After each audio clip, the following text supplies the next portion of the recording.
In today's video, I'm going to teach you how to mask in Framer. Masking is a simple but powerful way to control exactly what part of an image or element is visible in your design. Think of it like looking through a window. The frame is the window shape, and whatever you put inside it will only be visible within that shape. This is really helpful for things like profile images, image galleries, or creative layouts. First, open your Framer project and head into the editor. Start by locating the area on your canvas where you want the masked content to appear. This might be a section of a page, a component, or any part of your design where you want to show only a portion of an image.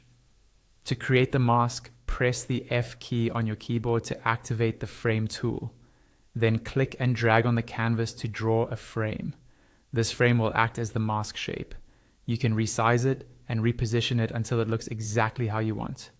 With that frame still selected, look over to the right-hand side of the screen for the Properties panel.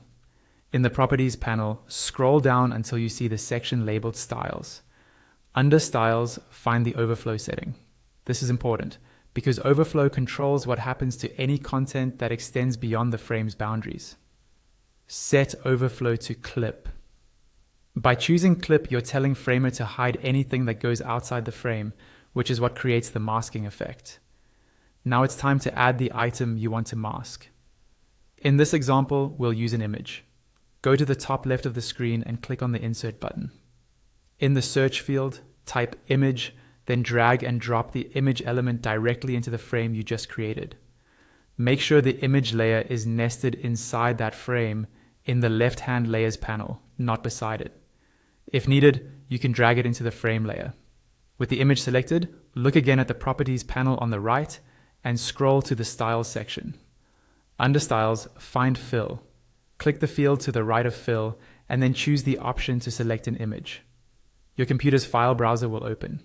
Locate the image you want to use, select it, and press Enter. You'll now see your chosen image appear, but only within the boundaries of the frame. Anything outside the frame is hidden, which means the image is successfully masked to the shape you drew. You can still adjust the frame size or reposition the image to fine-tune the visible area until it looks just right.